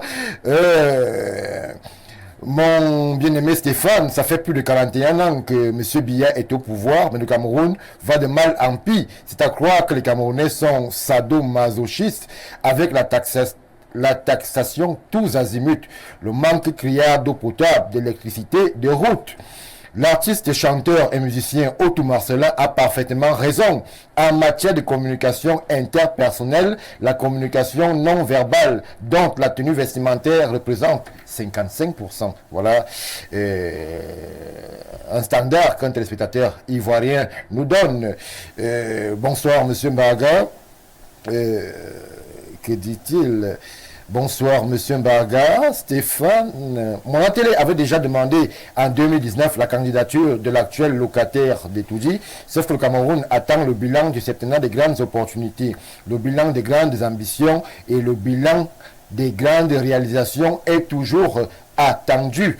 Merci à vous. Alors, prenons cette autre contribution. Stéphane Mbarga, bonsoir à tous les panélistes. Je suis surpris que l'absence du président du Sénat soit à balayer du revers de la main par le représentant du RDPC. Moi, je pense que son absence parle beaucoup et l'invitation de 2 SG à la présidence est un jeu bien pensé du RDPC. Je souhaite aussi attirer votre attention sur le geste du président Paul Biya à son premier ministre et chef du gouvernement en repassant saluer ses proches collaborateurs. Il est passé devant son premier ministre comme s'il passait devant... Ce geste parle aussi beaucoup s'agissant de l'élection présidentielle. C'est en réalité d'ailleurs son excellence M. Paul Biya qu'il a fait à plusieurs reprises. La mairie de Nkola-Famba, il poursuit à encore installer les commerçants sur la route de Nkwaban. J'ai dit la mairie car c'est le maire, la mairie qui perçoit les tickets auprès de ces commerçants. Comment la mairie peut-elle dire qu'elle chasse les commerçants en route et prend leur argent? C'est l'apôtre Pierre Ramsès donc Nkwaban qui a réagi. Nous n'allons pas faire de vos déclarations, paroles d'évangile. On va essayer de descendre sur le terrain, de faire notre propre recoupement par rapport à cette information que vous nous donnez. Alors, courage à l'universitaire. Alors, courage à l'universitaire qui ne dit que la vérité. C'est l'apôtre qui revient. Bonsoir, Monsieur Mbarga. Monsieur Etouké a totalement raison. Tous les documents au Cameroun sont des tourbillons. Lui parle de tourbillons. L'objectif est toujours de créer des ambiguïtés pour pouvoir injecter le vice. Faustin Etouké a tout dit. C'est justement parce que le Cameroun est un trou noir que les gens se permettent de spéculer sur tout. Pourtant, dans des pays sérieux, tout est connu. C'est pareil avec la déclaration des biens dans la Constitution, inclut des clés d'application pour noyer le poisson. Merci à vous, Franck. On va prendre une dernière contribution. Monsieur Ngoulou, arrêtez d'étouffer l'universitaire. C'est un infuseur de connaissances même sur ce plateau. Alors, on va prendre une brève transition avec l'artiste qui va toujours être ce fusible qui va apaiser Otto Marcellin. Allez-y. J'aimerais tant savoir t'écrire mes pensées, pour que tu puisses mieux comprendre pourquoi je suis comme je suis, pour t'expliquer tout ce que j'essaie d'entreprendre. Tu viendras feuilleter dans mes idées, constater à chaque page, à chaque ligne, chaque image que tu as déjà tant aimé, pensé. J'aimerais tant que le temps soit comme la glace, que cet instant se cristallise, en rêvant de retenir cet instant, hélas, un peu de notre temps s'envole. Non, non, non, non, ça me fera souffrir toute ma vie durant. Non, non, non, non, ça me fera souffrir toute ma vie durant. Non, non, non, non, non, ça me fera souffrir toute ma vie durant. Je vous aime tous, merci. Merci Otto Marcellin pour cette musique qui apaise les cœurs sur le plateau. On va essayer toujours de poursuivre, avec la réflexion. Je me tourne vers vous, Monsieur Ebodé. Alors, L'universitaire sur le plateau pointe du doigt un aspect précis qui pourrait être vecteur de toutes ces suspicions et de toutes ces interrogations quant à, justement, à un calendrier connu et reconnu qui a traversé le temps. Alors, à partir du moment où il y a toutes ces marges de manœuvre, on ne serait donc pas surpris qu'on trouve des acteurs politiques qui instrumentalisent le code à leur guise et peut-être pour leurs intérêts. Je vous ai dit que je suis d'avis et super d'avis avec mon cher Faustin. Tout ce qu'il a dit, je suis d'accord. Oui. Vous savez, je vous ai lu le code et le chapitre qui convoque le corps électoral en ce qui concerne l'élection du président de la République. Il dit dans l'article 1, alinéa 1er, le corps électoral est convoqué sur décret du président de la République. Ça aussi, ce n'est pas très bien. Ce n'est pas très correct. Le calendrier électoral doit être connu. Oui. Nous devrions savoir, a priori, sans convocation que ce soit, que le 15 janvier, c'est l'élection du président de la République. Je prends un exemple comme ça. Oui, allez-y. Le 15 janvier, c'est l'élection du président de la République. Voyons aux États-Unis, il l'a évoqué. Aux États-Unis, on connaît le premier mardi du mois de novembre, c'est l'élection du président de la République. Tout à fait. On connaît les périodes préélectorales. On connaît même jusqu'au détail de, comment ils appellent ça, les primaires dans les deux formations politiques. Oui. Tout est si bien détaillé qu'on n'a pas besoin d'un super homme. Voyez-vous, dans notre pays, le chef de l'État nomme jusqu'au chef de bureau à l'université. Il nomme jusqu'au chef de bureau dans la police, dans l'armée. C'est avoir concentré l'effectivité des pouvoirs sur une personne. Ma formation politique postule à diriger le Cameroun. Mais je pense que si nous arrivons d'être locataires à étudier, il faudrait bien qu'on corrige tout ce que nous sommes en train de fustiger aujourd'hui. Les choses doivent être telles que nous n'allons même jamais penser à une élection anticipée. Oui. Regardez aux États-Unis, on a un vice-président. Vous citez beaucoup ces pays. Non, je peux citer la France, je peux citer l'Angleterre. Allez-y. Je peux citer le Nigeria à côté, le Ghana, le Sénégal, la Côte d'Ivoire, l'Algérie. Je peux citer tous ces pays pour vous dire comment les choses fonctionnent là-bas. Est-ce que ça fonctionne bien, est-ce que ça fonctionne mal? Sans être d'accord toutefois avec la politique des États-Unis, mais la politique électorale, je suis parfaitement et à 100% d'accord avec elle. Oui. Vous voyez, tout est connu. Tout est connu. On n'a pas besoin qu'un homme vienne dire que c'est ceci. Je voudrais même vous dire qu'en France, je ne suis pas très d'accord avec leur mode de proclamation des résultats. Vous voyez au 20h du TF1, le jour de l'élection présidentielle, alors on dit, on fait le décompte et puis on sort la photo d'un homme, on met le résultat en bas. Il n'y a aucune contestation. Personne ne dira que non. Parce qu'on a mis des instruments qui permettent à ce qu'il n'y ait pas contestation. C'est de ça que nous parlons. On a mis des instruments, des institutions capables d'observer l'objectivité républicaine. On n'a pas besoin de mettre des hommes qui vont dépendre de nous. En France, c'est le MINAT qui organise les élections. Nul ne conteste parce qu'il y a des instituts de sondage qui vous donnent des résultats fiables minute par minute après la sortie des urnes. On peut dire à midi, on peut vous donner des tendances. Oui. Et qui sont respectées par tout le monde parce qu'il y a des institutions de sondage qui y travaillent. Maintenant, nous nous retrouvons aujourd'hui pour parler d'une élection présidentielle anticipée. Mais c'est parce que cela démontre à suffisance que nous n'avions pas encadré l'artiste, votre expression très chère au début de l'entame de votre propos. Nous n'avons rien encadré. Prenez les États-Unis. En cas de vacances du président, le vice-président va continuer le mandat. Mais c'est encadré chez nous, monsieur Boudé. Chez nous au Cameroun, c'est le président du Sénat qui est censé prendre le relais. C'est connu. Et ça ne souffre d'aucune contestation. Bon, ok, merci. C'est le président du Sénat. Maintenant qu'il y a même son suppléant qui continue l'activité que nous l'avons vu aujourd'hui. C'est pas le débat. Il était très en jambe.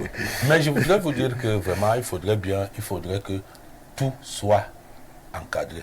Je regardais l'autre jour, là, mon aîné Abdourahmane à Sommet et les camps de publier l'entièreté de la liste électorale. Des choses comme ça ne doivent pas arriver.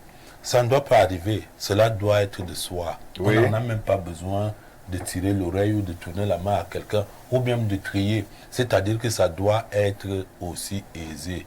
À la fin d'année, on fait le bilan et puis on vous dit on a eu 5000 nouvelles inscriptions sur les listes électorales. Voilà ça. Et on n'a plus le fichier. On enlève ceux qui sont morts. On enlève ceux qui sont morts. Dans notre fichier, il y a des gens qui sont morts il y a 20 ans. On les connaît. Parce que le fichier n'est pas réactualisé. Merci. Et c'est l'ensemble de ces choses qui nous amènent toujours donc à supputer, à nous asseoir, à faire des commentaires, des débats. Il y aura présidentiel anticipé. Présidentiel anticipé. On a mis le mandat à 7 ans. Il doit être respecté. Bon, que vaut ma bouche alors dans... Merci, monsieur Boudé. Justement, nous ne faisons pas des commentaires de base sur ce plateau. Nous faisons des analyses et des projections en fonction de l'environnement qui est le nôtre. Et c'est cet environnement que les téléspectateurs nous relaient à chaque fois qu'ils prennent la parole. Bonsoir, monsieur Mbarga, et très bonne émission. Merci à l'universitaire. Il a de très bonnes idées et surtout ce qu'il dit est vrai, dans des places au RDPC. Cyril Moreau depuis Douala, cité SIC. Heureusement qu'on ne te connaît pas comme tel au sommet de l'État. Reste tranquille dans ton coin à manger. Je ne sais pas de quoi parle l'auteur. Je vais aller vers l'autre plateforme. Bonsoir Monsieur Mbaga et à tout ton panel. Monsieur Etouké est une lumière. Je suis convaincu qu'il a été formé par le très brillant professeur Kounou Michel. Tout est à refonder dans notre pays. Alors, vous reconnaissez Kounou Michel comme un de vos fondateurs, Monsieur Etouké? C'est un ami, c'est un très grand frère. Oui, c'est par ailleurs mon directeur de thèse, du moins le premier avant son décès, je le connais très bien. Donc, Merci. La vérité est restituée. Bonsoir, Monsieur Mbaga et au panel. Nous sommes en 2024. Soyons honnêtes et froids. Cette année, en texte, le Cameroun est une république démocratique, mais l'actualité que vivent les populations camerounaises est celle d'un libéralisme anarchique soutenu par des bourreaux nommé par le président. Le monsieur en cravate rouge a très bien décrit l'actualité de notre gouvernement. En ce qui concerne les procédures électorales, les États-Unis sont cités pour ce bon exemple à suivre en termes de transparence, malgré quelques contestations. Blondel de Boston a réagi. Alors, on va essayer de prendre une dernière. Non, on va plutôt donner la parole à monsieur le maire. Pour réagir sur ce qui est dit concernant justement ces spéculations sur une présidentielle anticipée, malgré les négations et parfois quelques vides laissés par le code électoral qui ont été relevés et relayés par l'universitaire sur le plateau. Bon, moi je ne suis pas en train de spéculer. Je ne sais pas de quoi les uns et les autres parlent, mais je voudrais quand même souligner une chose. Un intellectuel, c'est le respect de l'intelligence des autres, premièrement. Appeler un document qui a été élaboré par d'autres intellectuels torchons et tout simplement un mépris pour Nous l'avons réfuté sur ce plateau. Alors, je ne sais pas de quoi parle mon ami de l'UPC quand il parle de la date des élections qui n'est pas connue. Il fait comment pour savoir que la présidentielle doit être en 2025? Ça veut dire que c'est bel et bien connu. Et c'est ce qui spécule, qui crée l'embrouille autour de... Les formations politiques doivent continuer à se préparer. L'élection se tiendra quel jour en 2025? Vous savez au moins que c'est en 2025. Ça peut ne pas être. On peut faire Vous avant, on peut savez faire au après. moins que c'est en 2025. C'est une supposition, Donc, on ne sait pas. c'est pour vous dire que Ça se tiendra quel jour en 2025, quel et mois? les institutions telles qu'il a convoquées, les institutions sont animées par des individus. Et c'est les mêmes individus en face qui créent la brouille.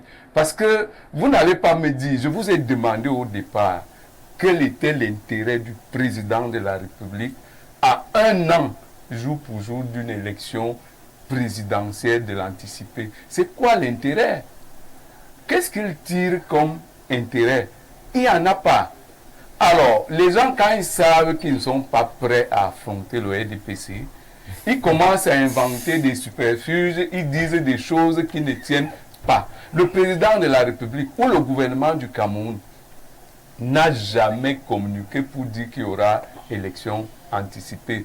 Moi, je vous ai dit que je suis secrétaire d'une section RDPC. Ils ont communiqué ce que Et c'est quoi? je travaille au quotidien pour préparer 2025. On ne m'a jamais dit prépare 2024. Mais ceux qui vous donnent ces dates et ces informations savent bien là où ils les tirent. Il faudrait qu'au Cameroun, parce que le respect des institutions, c'est l'attitude de ceux d'en face et l'attitude de ceux qui gouvernent. Si en face, vous-même vous commencez à dire, oh, il se pourrait que ce sera tel jour, ça donne des arguments à celui qui gouverne. Il se dit, bon, tiens, je peux anticiper. Nous sommes tous tenus par les textes. Et si jamais... Et peut-être c'est la refonte de ces textes dont l'intellectuel parle, qu'il y a trop de vide, qu'il faut combler. Les conditions d'anticipation sont dans les textes. Il n'y a aucun cas d'urgence, il n'y a rien qui oblige le président... Voilà le code électoral, il ne parle même pas d'une élection anticipée ici. Voilà le code. C'est la loi qui autorise au président d'anticiper. Non, c'est le décret. Non, c'est le décret. Et le décret, c'est l'humeur du chef de l'État. Le chef de l'État peut vous nommer tout de suite, monsieur le maire, c'est son humeur, il décide. Personne ne va lui dire que pourquoi tu as fait ça. Je suis en train de vous dire tout ce que tout acte qu'un président, que le président de la République pose est encadré par un texte de loi. Oui, oui. Ce n'est pas le Capernaum. Mais ce que nous voulons, monsieur le maire, ce que nous voulons, c'est que nous enlevions le mot décret et que nous mettons des dates convoque dans précises. Le corps électoral dans ce cas-là. Qui le convoque? On peut mettre des dates. Je demande que vous demandez qu'on enlève le texte. Non, on peut mettre des dates. Quand on dit 90 jours avant l'élection, c'est-à-dire qu'on va s'asseoir, on va dire, si l'élection dernière avait lieu le 7, on commence à décompter. Vous souhaitez plus de précision, monsieur Boudou? C'est ce calcul que vous voulons. On n'a plus besoin de faire des calculs. À mon âge, j'ai fait les mathématiques à l'école, je suis fatigué. À mon âge, je n'ai plus besoin. Je dois savoir que le 14 juillet, c'est le jour de la convocation, c'est au 7e, à la 7e année. Monsieur Baudet, vous êtes du mandat d'un président. Le 14 juillet au quotidien, c'est quoi? Non. Comme politicien. Non. Parce que l'artiste a parlé de professionnalisation. Aux États-Unis, le politicien américain ne fait plus de calcul. Non. Le politicien américain ne fait plus de calcul. C'est le calcul qui fait que tu échoues aux élections. Quand on vient en politique, l'artiste a dit il faut être professionnel. Fais tous ces calculs, tu as ta date. Maintenant, si celui qui gouverne dépasse ou viole la date là, tu te plains.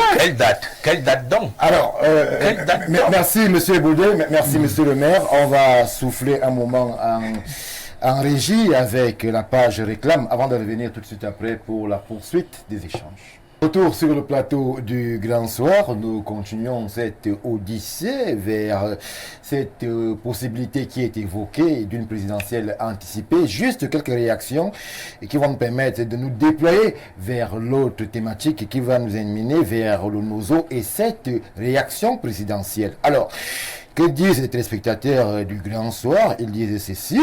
Rebonsoir monsieur Mbaga, je voudrais avoir le contact de monsieur Etouké. Il est à l'image du professeur Kounou. Il me permet de revivre les moments historiques du grand professeur Hilaire Deniga. Bon, on va voir cela après, bien évidemment, avec la permission de M. Etouké. M. Angoulou, il y a un module nommé malhonnêteté intellectuelle dans votre académie politique. On ne va pas vous permettre de répondre à cette interrogation. Stéphane Barga, tous les pays du monde sont en compétition et si nous ne sommes pas exigeants vis-à-vis de nos dirigeants, nous allons tous en payer le lourd tribut. La preuve, le gouvernement fait payer toutes sortes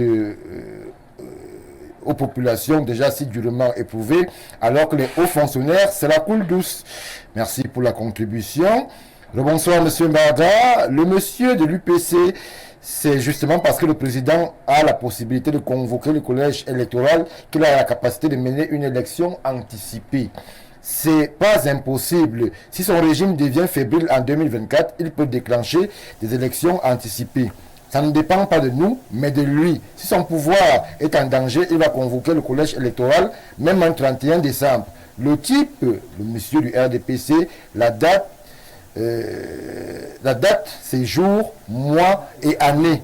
C'est au niveau de l'école maternelle qu'on l'apprend. Connaître l'année ne veut pas dire connaître la date, et encore, c'est un décret, pas une loi. Le décret dépend de l'humeur de ton chef. De grâce, le monde vous écoute, respectez votre intelligence quand vous essayez même de faire de la propagande. C'est Franck et Mana qui a écrit. Alors, Stéphane, je vous envoie les tickets des commerçants qui sont en route en Kouaban. Je vis en Kouaban, je sais de quoi je parle. L'intérêt est de bloquer le MRC. Je réponds à monsieur le maire. Alors, on va attendre que vous nous envoyez justement les copies de ces tickets-là pour pouvoir nous prononcer. Prenons une autre réaction.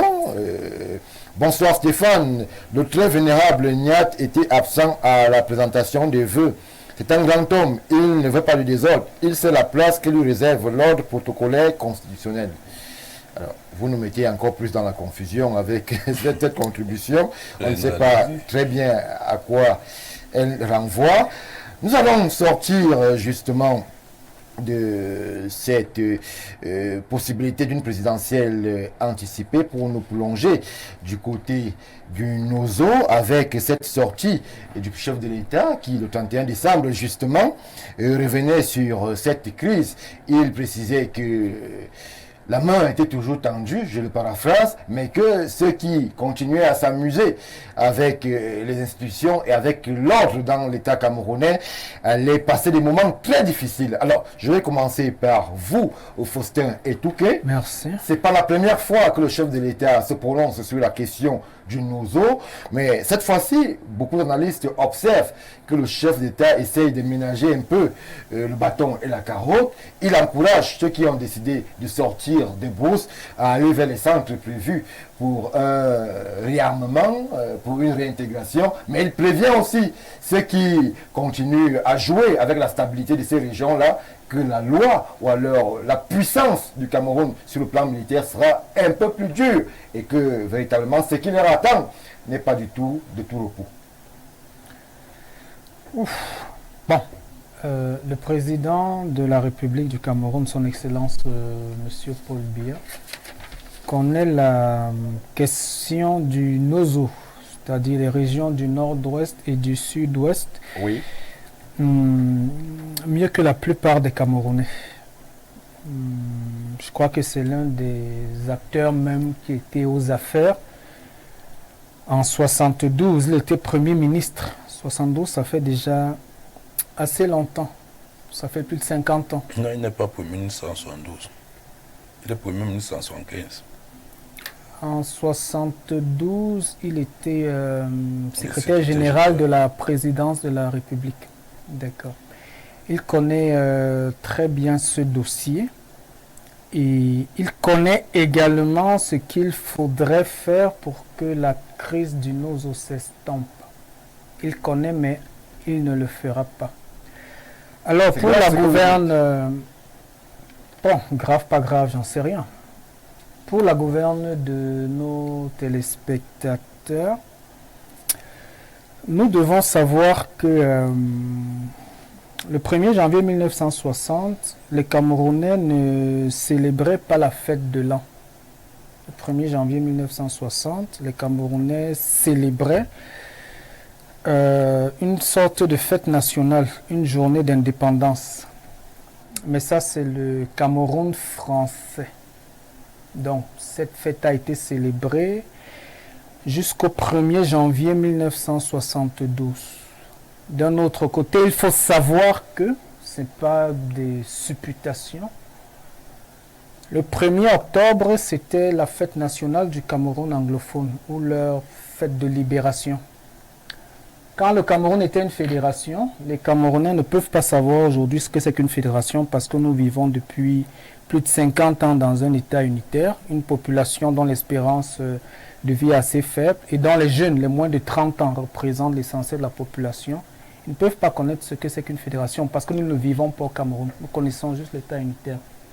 Mais notre pays a connu pendant 11 ans un gouvernement côté français avec une capitale à Yaoundé, un gouvernement à Yaoundé, des députés à Yaoundé, des juges à Yaoundé. Et de l'autre côté du Cameroun anglophone, il y avait également un gouvernement. Il y avait la capitale qui était à Buea. Il y avait des députés de cette zone-là. Il y avait des magistrats de cette zone-là. Et ces compatriotes ont fêté tous les 1er octobre depuis 1961 jusqu'en 1971 leur fête nationale ou leur fête d'indépendance. Ça, c'était le Cameroun sous la fédération. Il s'est passé quelque chose d'intéressant au plan heuristique. Alors, Faustin Touquet, nous sommes d'accord avec ce recap historique. Il s'est placé, donnez-moi quelques secondes. Oui, il s'est placé je quelque chose. permets de vous relancer justement parce qu'il y a une série d'événements un peu plus actuels qui nous amènent à cette sortie présidentielle et qui peut-être pourrait revenir et être interrogé avec le pan historique que vous évoquez sur le plateau.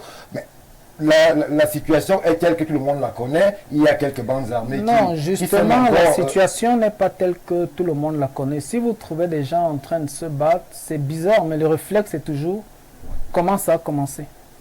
Oui. On essaye de séparer les acteurs, oui, mais il y a toujours ce réflexe-là, comment ça a commencé. Et par rapport aux différentes versions qui sont recoupées, pendant qu'on soigne le mal réel, là, c'est-à-dire les gens se battent, il faut les séparer, il faut empêcher que les gars déchirent les habits, se donnent des coups de poing. Pendant qu'on le fait, on pense quand même des solutions pour que ça ne recommence pas. Et pour que ça ne recommence pas, c'est comment ça a commencé. Oui. Donc, ceux qui pensent qu'ils sont malins en évitant toujours l'histoire qu'ils ne connaissent pas, bon, ben, ils vont juste courir dans le sac et reproduire les mêmes travers. J'ai commencé en disant, monsieur Bia connaît l'histoire du Nozo, presque mieux que tous les Camerounais. Et j'ai dit, il peut stopper cette crise dans les 6 mois à venir s'il veut, mais il ne veut pas. Et lorsqu'on vient sur le plan historique, vous voyez que vous avez tendance, un adjectif, vous avez tendance à vouloir mettre ça de manière un peu elliptique, comme si ce n'était pas important. Alors, puisque c'est important et puisque c'est mon temps de parole que vous m'avez accordé... Que je vais vous retirer pour l'instant. Sans que je finisse. Non. Pas sans que vous finissiez, monsieur Touquet. Non, donnez-moi encore un certain temps pour... S'il vous plaît, permettez qu'on prenne l'avis des autres. Non, je n'ai pas fini le développement parce que vous m'avez interrompu. Ce n'est pas un développement monologue, monsieur Touquet. On va revenir vers vous. Vous allez donner un pan de votre traversée historique de ces régions-là. On va prendre d'autres avis et on va vous donner l'opportunité plus tard de pouvoir continuer le développement historique que vous maîtrisez peut-être mieux que tous sur ce plateau. Alors, monsieur Baudet, vous êtes aussi politique, je m'en vais vers vous.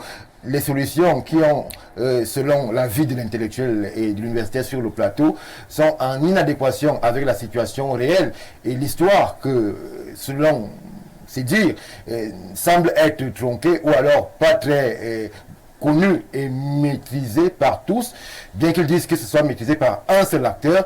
Comment est-ce que l'UPC que vous représentez sur ce plateau se positionne sur la question et interroge cette main tendue qui est encore blandie par le président Paul Biya, qui apparaît et est parfois apparu comme ce mendiant de la paix, mais qui cette fois-ci va dans un sens et prévient que la loi va s'exprimer avec plus de rigueur sur la question pour ceux-là qui ne veulent pas déposer les armes. Bon, je voudrais d'abord, avant de répondre, vous faire un petit rappel. Je voudrais vous dire que peut-être beaucoup ne le savent pas. Le One Cameroun était l'UPC dans la partie anglophone. C'était dirigé par Ndé Toumaza. Oui. C'est pourquoi, lors du retour à ce que vous appelez multipartisme, c'est Ndé Toumaza qui a été plébiscité président de l'Union des populations du Cameroun. Je voudrais également vous dire que le KNDP du Chief Ndélé avait pour seul objectif d'aller retrouver nos frères qui sont restés de l'autre côté. Ça, c'est le Chief Ndélé qui le disait. Donc, pour eux, la frontière qu'on avait tracée là dans les bords du Mungo n'était pas quelque chose de très normal. Aujourd'hui, donc, on a eu le Nozo. Oui. Mais ce que les gens ne savent pas, parce que beaucoup de gens, on a dit aux Camerounais que Ambazoni date de 2015 ou 2016. Faustin voulait dire que tous les 1er octobre, dans la partie Dite anglophone. Oui. La partie extrême sud du Cameroun, il y a toujours eu des manifestations de revendication des Ambazoniens. Moi, j'ai Des populations, monsieur. Non, le terme Ambazonien n'existe pas depuis 2016. Moi, je connais ce terme depuis 1987. 1987, je parle bien de 1987 que moi j'ai connu le terme Ambazonie. Vous savez, tout ce qu'il y a à dénoncer au Cameroun, c'est l'inertie. Parce que Ambazonie, ce n'est pas hier avec la revendication estudiantine et puis les avocats ont fait ceci comme on nous a dit. Par moment, il faut dire la vérité. Oui. Nos frères du nord-ouest et du sud-ouest, tous les 1er octobre, tiennent des mouvements de revendication. Il faut le dire. Et ils avaient déjà baptisé ça Ambazonie. Première des choses, il faut dire aux Camerounais que Ambazonie, ce n'est pas 2016 ou 2015. C'est longtemps, le siècle dernier. Une fois dit, nous pouvons donc avancer. Je voudrais également vous prendre un exemple. Nous avions dépensé beaucoup d'énergie. Ce qui est bien, ça a été salutaire, à reconquérir Bakassi. Oui. Mais aujourd'hui, qu'est-ce qu'est devenu Bakassi? C'est une zone armée. Il y a des bandes armées. Il y en a au moins 7 bandes armées. Monsieur Boudé, vous ne pouvez Je pas le vous dire. en prie. Nous avons suivi le ministre de la Défense. Oui, c'est vous dire le 31 qui était à Bakassi. C'est vous dire Cela a été abondamment relayé. Mais attendez, on a reconquis Bakassi, on a dépensé beaucoup d'énergie. Mais qu'est-ce que est devenu Bakassi? Abandonné. Les frontières du Cameroun sont abandonnées. Pourquoi on a peur de la vérité? Vous allez me taxer de quoi? C'est mon pays, je suis un nationaliste. Et quand je parle avec autorité. Je dis non, telle chose n'est pas bien. Il faut rectifier ça. Toutes nos frontières, pourquoi il y a beaucoup il y a peut-être que dans les frontières même à l'Est, les frontières de l'Est connaissent toujours des mouvements armés. C'est dire que il faut bien que nous prenions soin à sécuriser d'abord nos frontières. Oui. Et quand nos frontières sont poreuses, n'importe qui peut entrer et venir faire quoi au Cameroun et repartir se cacher où il veut. Je n'ai rien à dire contre mes frères militaires. Je les encourage même. Et je prends même souvent des positions lorsqu'ils tombent. Nous en avons même perdu des enfants, des frères. Dans cette odieuse guerre qui se passe au nord-ouest et au sud-ouest. Mais l'État du Cameroun doit prendre toutes les dispositions nécessaires pour que la paix revienne. Merci. Bon, si le président de la République a tendu la main, je ne voudrais pas que cette main tendue reste dans les discours. Parce que pour moi, c'est dans les discours. Le machin qu'on a créé, le machin de réarmement pour... c'est quoi? Comment ça s'appelle? Ça existe. Non, ça n'existe pas. Ça existe, monsieur. Ça n'existe pas. Ça, c'est des histoires qu'on a créées. Combien de gens... Non, vraiment, quand on crée une chose sérieuse comme celle-là, on la confie à quelqu'un qui est poursuivis par le TCS. Il faut le savoir, il faut dire des choses froides. Nous sommes là pour construire notre pays. L'ancien gouverneur, comment vous l'appelez? Abraham. Non, le type qui est... Le monsieur. La reconversion des... DDR. Oui, DDR là. Ça fonctionne normalement? Vous avez vérifié? Non, il faut bien qu'on soit sérieux. Cette histoire... On ne peut pas dire que ça ne fonctionne pas. On a vu ça c'est ce qu'on vous présente à la télé. Monsieur Mbarga, vous êtes journaliste. Allez-y faire une enquête. Monsieur Mbarga, on ira, monsieur Boudé, on ira. Allez-y faire une enquête. On a quand même vu les terroristes abandonnés. C'est réinséré. Ça c'est des déclarations. On nous dit, on nous présente 3, 4, 5 personnes. C'est bien. Ils ont abandonné les armes. Ils sont venus. Mais les sommes qui y sont mises,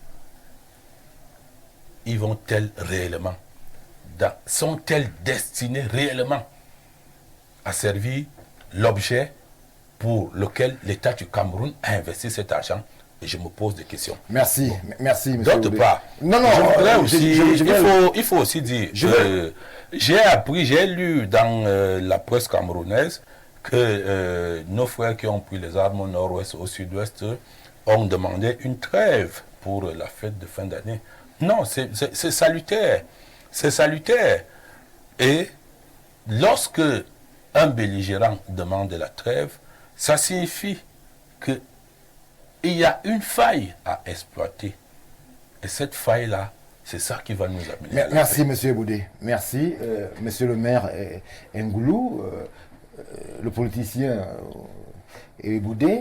Il parle d'une main tendue dans les discours, mais une main qui n'est pas tendue de façon opérationnelle sur le terrain. Est-ce que vous pensez que cette énième main tendue du président Biya, parce que ce n'est pas la première fois et justement que le président se positionne en mendiant de la paix, est-ce que cette fois-ci, cette main sera plus opérationnelle et ira véritablement à la rencontre de ces terroristes-là qui sèment chaos et désolation dans les régions du nord-ouest et du sud-ouest? Stéphane, que pouvez-vous attendre du contraire de ce qu'a dit M. Ebodé?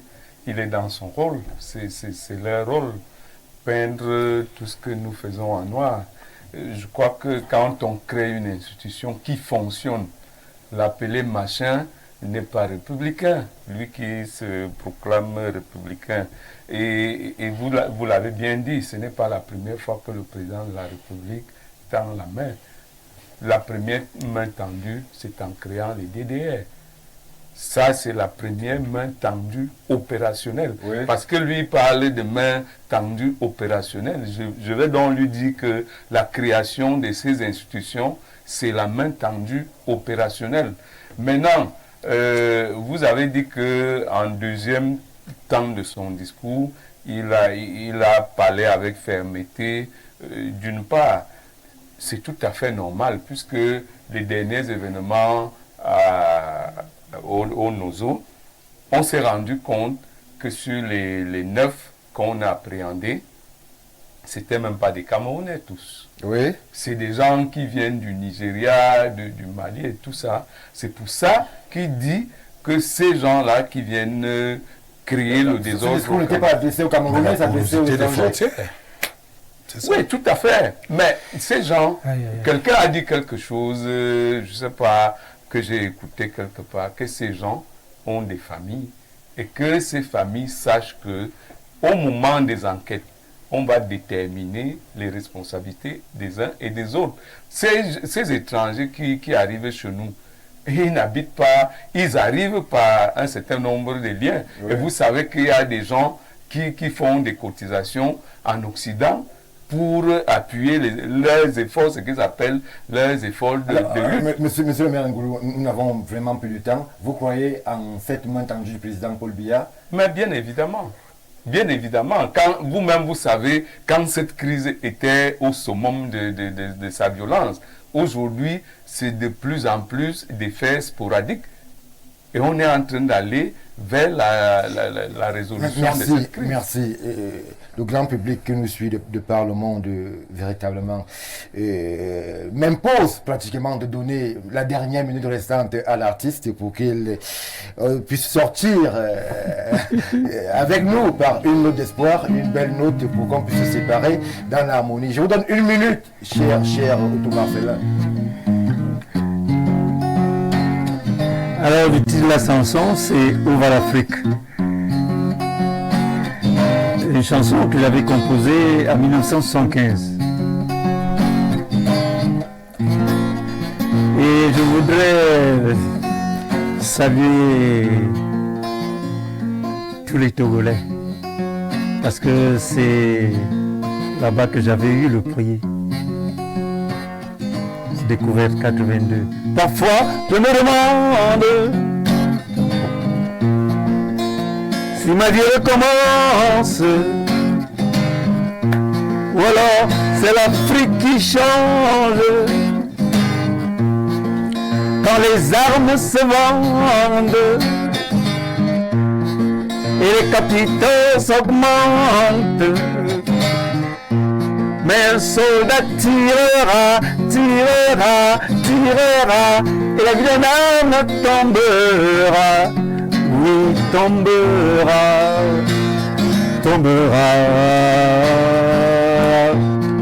Cette paix qui s'en va reviendra quand l'Afrique tournera. On ira. Merci, Otto Marcellin. C'est par cette belle note d'espoir que nous allons mettre un terme à cette édition du Grand Soir. Je vous recommande dans 6 minutes top chrono, le 19h, la formule langue de Shakespeare du journal parlé sur Info TV, le 20h. C'est là justement à 20h aussi pour le meilleur, que dis-je, l'essentiel, la quintessence de l'actualité d'ici et même d'ailleurs sur Info TV. Quant à nous, retrouvons-nous sur les espaces habituels pour justement être au cœur de l'information. Bien le bonsoir.